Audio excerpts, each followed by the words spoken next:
Bienvenue petit poulpe argenté. Tu es à bord de l'Octopus et moi c'est Marine, créatrice de ce podcast et exploratrice de l'harmonie dans cette drôle de vie. Passionnée par l'humain, j'aime réfléchir, agir et faire des liens pour son bien-être et celui de la planète. Je t'embarque avec mon équipage pour découvrir les profondeurs de ton corps, de ton cœur et de ton esprit. Ensemble, nous allons naviguer à travers des médecines, des thérapies et des sujets engagés pour une santé holistique. Et pour en savoir plus, je t'invite à écouter la toute première chronique. Alors c'est parti, mettons les voiles pour devenir acteurs de notre bonheur. Ah, et dernier message avant de prendre le large. The Octopus a besoin de tes tentacules pour continuer son voyage. Alors si tu apprécies ce podcast, merci de le suivre sur les réseaux sociaux, de t'abonner sur ta plateforme préférée, mais aussi d'offrir des étoiles ou des commentaires sur Apple Podcast. Belle et douce traversée.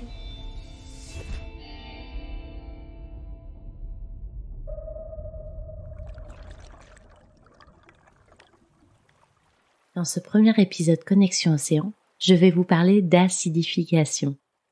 L'acidification est un sujet phare lorsque l'on s'intéresse à l'origine des maladies. Mais surtout, c'est un sujet qui montre de façon évidente que santé de l'humain et santé des océans sont interdépendants. Pour commencer, rappelons que la santé de l'humain est permise grâce au maintien d'un certain niveau de pH dans son organisme. Le pH, autrement appelé potentiel hydrogène, permet de mesurer le taux d'acidité ou d'alcalinité d'un milieu. On parle de milieu acide lorsque ce pH se trouve entre 0 et 7 et de milieu basique lorsqu'il se situe entre 7 et 14. Pour la santé des océans, c'est la même chose. Un certain niveau de pH doit être maintenu afin de préserver la biodiversité marine et donc la vie sur Terre. Dans un premier temps, concentrons-nous sur notre organisme. Dans la première chronique de The Octopus, et sur celle qui parle de la maladie, on a rappelé que notre corps cherchait constamment l'homéostasie, c'est-à-dire l'équilibre nécessaire pour être en bonne santé. Car oui, sans surprise, dans la vie, quand il n'y a pas d'équilibre, on tombe. Et en l'occurrence, on tombe malade. Cet équilibre est en grande partie permis par la régulation de notre taux de pH sanguin. Il doit rester basique et précisément entre 7,37 et 7,42. En dehors de cette fourchette, on est en grand danger. Alors pour éviter toute variation de pH, notre organisme travaille sans interruption pour rester dans cette fourchette. Sauf qu'aujourd'hui, de par notre consommation, de par nos modes de vie, et évidemment de par la pollution environnementale, notre organisme a de plus en plus de difficultés à réguler son pH. Et du coup, il va avoir tendance à s'acidifier. Cette acidification, appelée aussi acidose toxique, est propice au développement de nombreuses maladies. Parmi celles-ci, on retrouve souvent les maladies inflammatoires telles que la cystite ou l'arthrite, des dérèglements du système nerveux, comme la dépression, mais aussi des dérèglements métaboliques, comme le diabète. Et on peut même aller jusqu'au cancer, qui lui aussi se développe sur un terrain acide. La liste n'est évidemment pas exhaustive, mais force est de constater que cette acidification est à l'origine de nombreux troubles, qu'ils soient physiques ou psychiques. Alors comment ça fonctionne concrètement ? Tout d'abord, il faut savoir que nos activités métaboliques produisent naturellement de l'acidité. Notre corps fonctionne jour et nuit pour réguler cette acidité métabolique, en plus de toutes celles qu'on va lui imposer par notre hygiène de vie. Cette régulation de l'équilibre acido-basique se fait grâce à des systèmes tampons. En chimie, c'est ainsi qu'on appelle les systèmes qui permettent de limiter la variation de pH. Parmi ces systèmes tampons, on retrouve par exemple nos organes, comme les reins qui évacuent les excès d'acide via l'urine, ou encore les poumons qui participent à l'alcalinisation du sang via la respiration. Mais ces fonctions tampons ne sont pas suffisantes si l'acidité qu'on impose à notre corps est trop importante. On va finir par épuiser ces fonctions et notre organisme alors s'affaiblit. Et ensuite, l'acidose tissulaire s'installe pour inviter tout type de maladie. Alors la question c'est, quelles sont les causes de cet excès d'acidité ? En premier lieu, notre alimentation. Une consommation régulière de produits animaux comme les viandes ou les laitages, de produits excitants comme le café ou l'alcool, mais surtout de produits raffinés comme ce qui est beaucoup proposé dans nos sociétés industrialisées, va venir acidifier fortement notre organisme. Comme autre facteur aussi, on peut citer la sédentarité.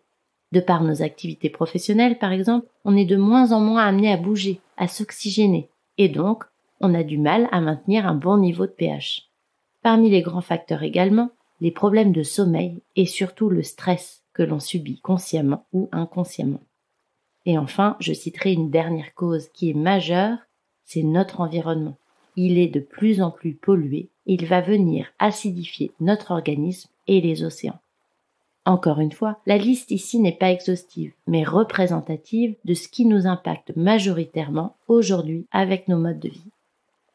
Alors maintenant, comment savoir si je suis en acidose toxique? Le meilleur moyen, selon moi, est d'aller consulter un spécialiste, comme un naturopathe, mais aussi de se documenter sur le sujet. Pour ce qui est du naturopathe, il doit vous faire un bilan personnalisé. Vérifiez donc bien qu'il vous pose plein de questions sur vos habitudes de consommation, sur votre hygiène de vie, sur votre histoire ou sur celle de votre famille. Attention donc aux spécialistes qui vous exposent des généralités, car nous sommes tous différents dans notre manière de gérer nos excès d'acidité. Pour ce qui est de la documentation, vous trouverez plein de conseils et de références pour aller plus loin sur le site theoctopush.org. N'hésitez donc pas à le consulter. Donc ok, on a compris, notre organisme s'acidifie, cette acidification est propice au développement de maladies, et pour agir, il faut remettre en question nos modes de vie. Mais alors, quel rapport avec l'océan?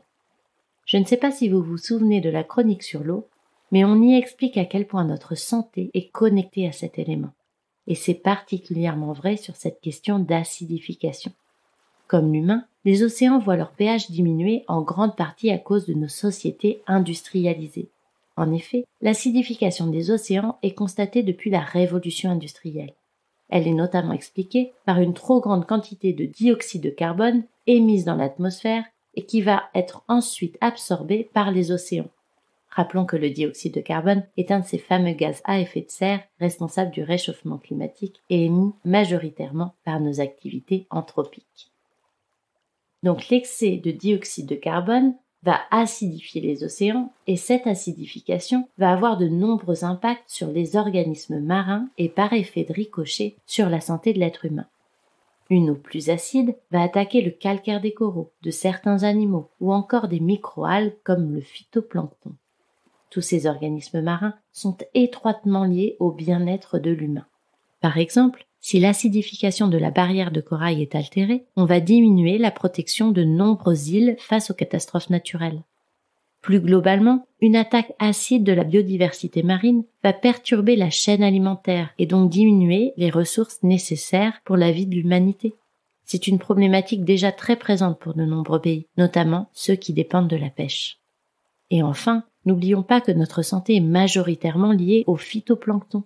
Si on le détruit, à cause de notre manière de consommer, on ne pourra bientôt plus respirer. Rappelons que la vie est apparue grâce à cette cyanobactérie il y a environ 3,8 milliards d'années. Elle a permis la production d'oxygène et la formation de la couche d'ozone nécessaire à la vie sur Terre. Sans elle, il n'y a pas de vie. Bref, il y aurait encore beaucoup de choses à dire sur cette acidification, de tous ses effets sur l'organisme humain et sur le monde marin. Mais une chose à retenir, tout est interconnecté. Cessons de croire que notre bonne santé est un phénomène isolé. Pour agir de manière globale, durable et responsable sur votre bien-être, posez-vous toujours la question de ce qu'il en est pour votre planète. Composée à 70% d'eau, la santé des océans est un enjeu évident. Pour finir cette chronique, et si vous souhaitez en savoir plus sur l'acidification des océans, je vous invite à vous intéresser à l'association Lemon Sea. Cette association sensibilise et vulgarise autour de l'acidification des océans. N'hésitez pas à la suivre et à la soutenir. À bientôt.